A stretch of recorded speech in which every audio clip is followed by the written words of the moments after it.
Welcome back. So, in this today's session, we'll be discussing on assessing and controlling risk. So, assessing and controlling risk is a critical aspect of managing information security effectively. So, once the risk has been identified and assessed, organization must implement strategies to mitigate, transfer, or accept these risks based on their severity and potential impact. So this section will explain how the organization typically assess and control the risk in the context of information security. So first one is the types of risk assessment. So there are three main types of risk assessment. First one is quantitative analysis. So assigns numerical values to livelihood and impact, often using mathematical models to estimate potential financial loss. Second one is qualitative analysis. Uses subjective criteria such as livelihood and impact, often employing risk matrices or scoring system to prioritize risk.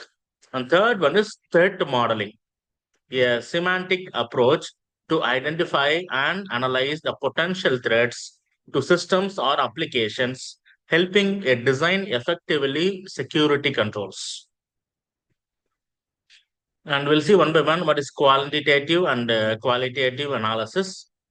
Quantitative analysis. So this method involves assigning number of livelihood and impact of risk such as calculating the expected monetary loss from a security breach.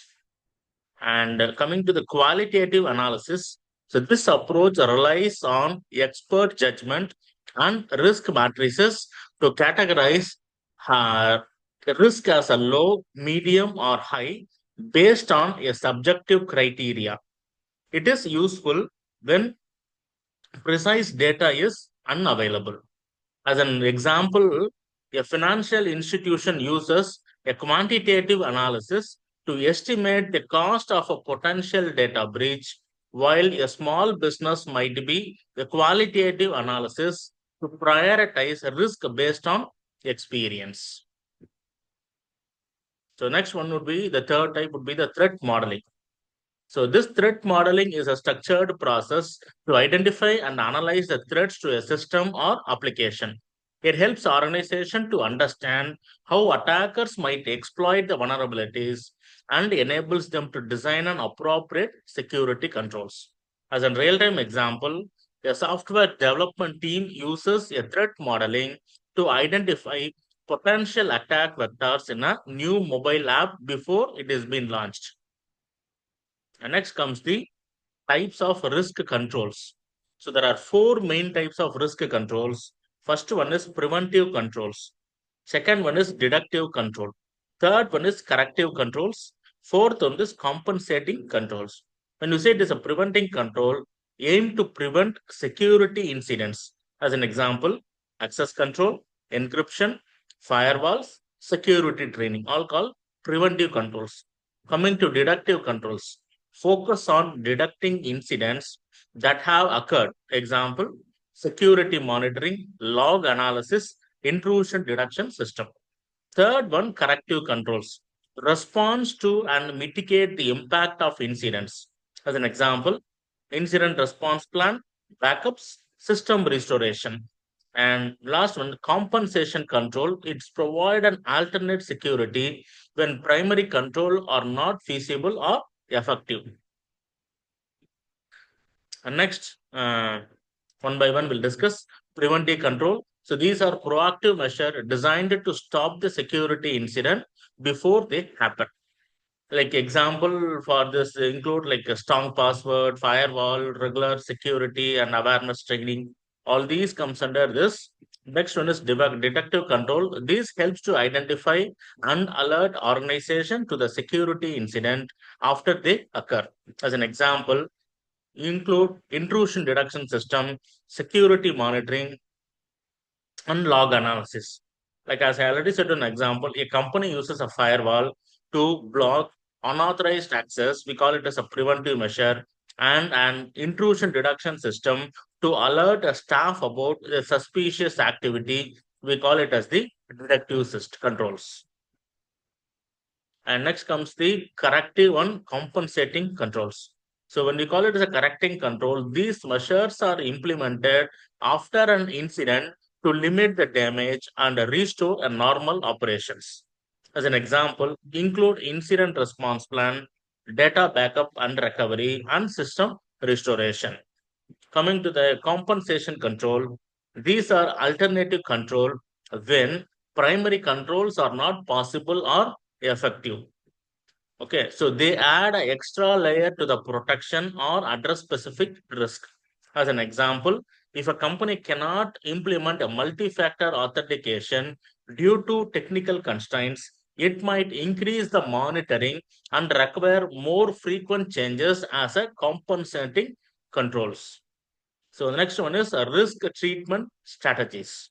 There are four main risk treatment strategies: risk avoidance, avoiding activities or a situation that could lead to security risks, such as not using certain technologies.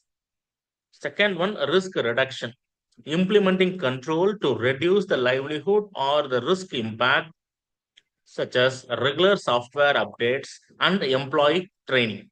Third one is risk transfer, shifting the financial impact of risk of a third party, often through insurance or contracts.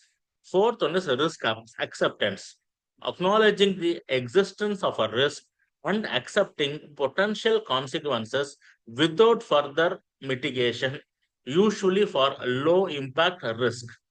That is, we call it as a risk acceptance.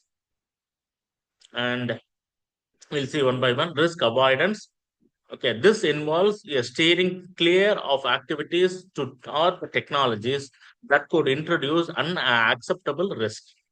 Risk transfer. This involves shifting of the risk to another party, such as purchasing cyber assurance or an outsourcing certain function to the vendors with a strong security control. As an example, a company avoids using outdated software, we call it as a risk avoidance, and buys the cyber insurance to cover up the potential data breach cost. We call it as risk transfer. And the next one is risk reduction. So it involves implementing measures to decrease the livelihood or impact of an identified risk. So this can include deploying security controls, conducting regular training, and keep system up to date. As an example, a business provides a security awareness training to the staff and regularly updates its antivirus software to reduce the risk of the malware infections. And the next one would be risk acceptance. It means that acknowledging a risk and deciding not to implement additional controls. Typically, because the risk is low or the cost of mitigation is too high relative to the potential losses. So, this decision should be documented and revisited regularly. As an example, a company accepts the risk of occasional brief website downtime during the maintenance, as the impact is minimal and the mitigation costs are high. And the next title will be monitoring and review.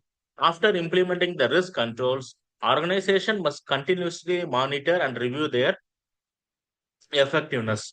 So this include regular security assessment, vulnerability scans, penetration testing, and incident response exercises.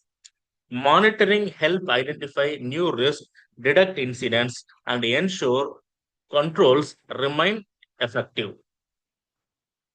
So, importance of continuous assessment.